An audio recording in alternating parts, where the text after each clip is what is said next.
Nou, uiteindelijk draait het daar wel om. Het is belangrijk dat mensen buiten een leuke dag of een leuk evenement meerwaarde halen uit een dag. En dan is de beleving die daaraan vasthangt, dat is het stukje wat ze uiteindelijk meenemen naar de toekomst ook.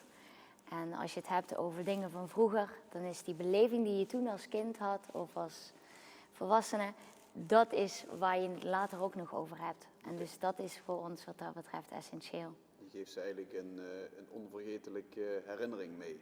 Ja. Het zijn de herinneringen die je creëert en dat is juist het mooie van ons vak wat dat betreft.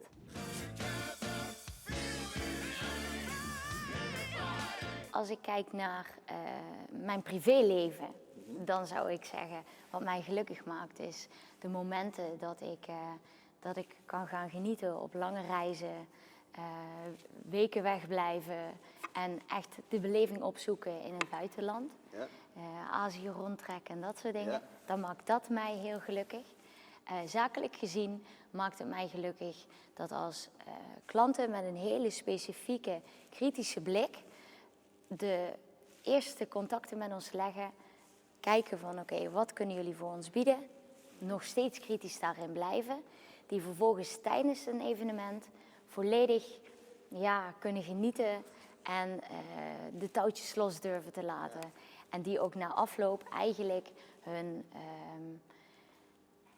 hun verwachtingen meer dan overtroffen eigenlijk. Eigenlijk overtroffen. Ja, meer waarmaakten dan wat ze eigenlijk hadden verwacht. Als wij kijken naar ons klantenbestand, dan bestaat dat voor 70% uit mensen uit de Randstad die Zuid-Limburg bezoeken. Okay. Grotendeels daarvan is ook bedrijven. Bedrijven die kiezen voor een bedrijfsfeest, personeelsuitje, dat soort zaken. Anderzijds hebben wij ook klanten die vanuit de Randstad komen.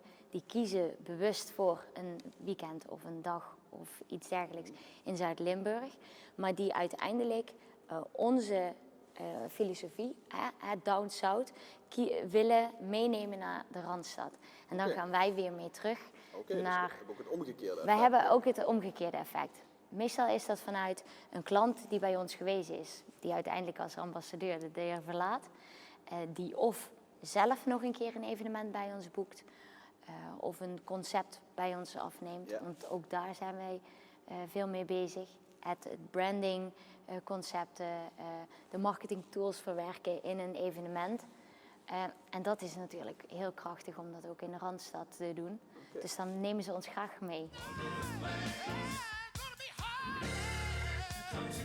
Nou, ik denk dat een klant kritischer is geworden.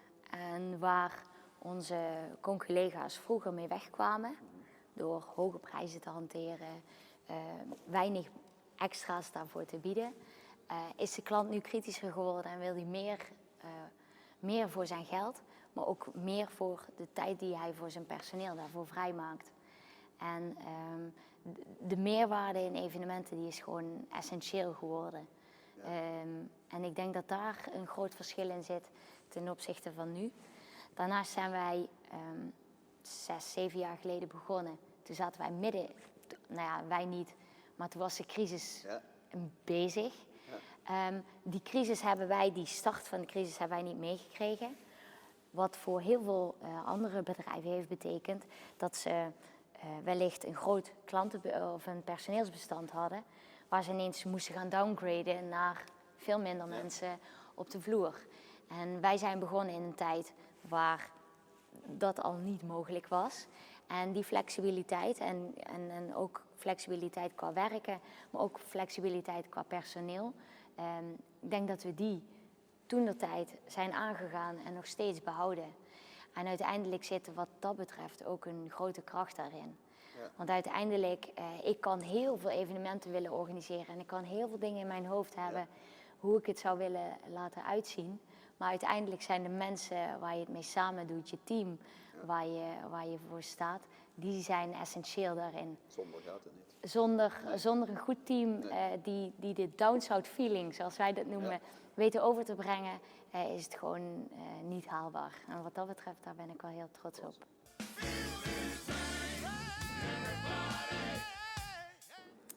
Die knop. Ja, die knop die is soms heel lastig te vinden. Soms verstopt. Ja, Ja. en dat blijft een dingetje. En Ja. aan de ene kant moet je daarvoor waken. En is het super belangrijk dat je blijft denken van oké, wacht even, laten we die knop nog eens zoeken. Ja. Maar omdat ik het werk wat ik doe met superveel passie doe en met heel veel plezier, is het ook heel moeilijk voor mij om die knop ook echt daadwerkelijk te willen vinden. Ja. En als je daar met z'n allen hetzelfde over nadenkt en hetzelfde instaat, dan kun je best wel heel veel hebben.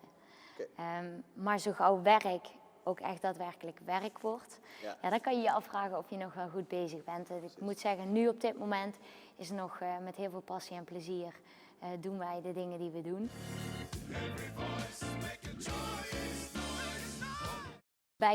Bij partners was het eigenlijk al heel snel dat ze iets hadden van nou, leuk, daar hebben we iemand met passie en die er zin in heeft.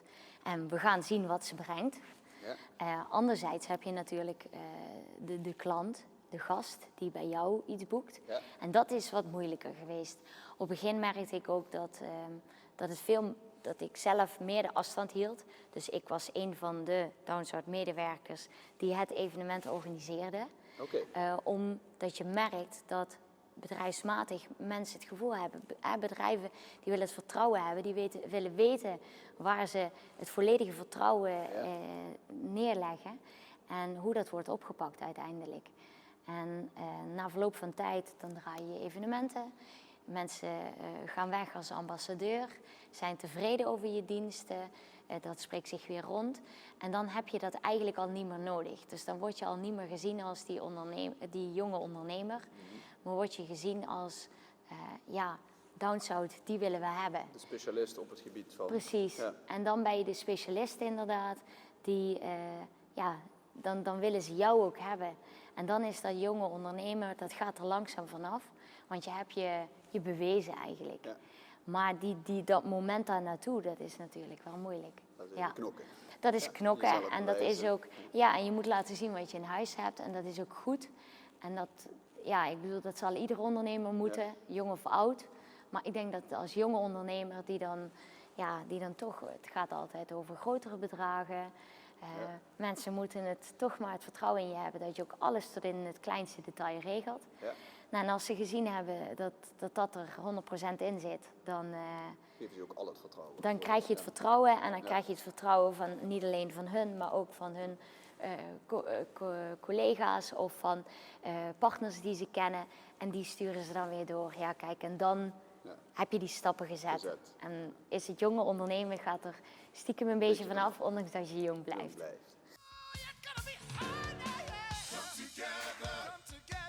Vanaf volgend jaar zullen wij een unieke locatie gaan openen. Een eigen locatie? Een eigen locatie waar alleen wij de sleutel van hebben. Een hele unieke plek. In Zuid-Limburg? In de buurt van Zuid-Limburg. In de buurt van Zuid-Limburg? Dus daar gaan wij nog op terugkomen. Daar ben ik benieuwd. In 2018 gaat dat gebeuren? In 2018 gaat dat gebeuren. Interessant, daar gaan we meer over horen.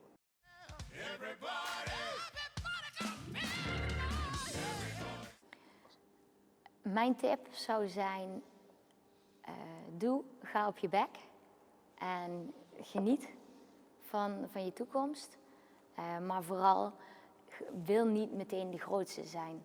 Ga voor die kwaliteit en kies je eigen richting, je eigen passie. Maar vooral doe.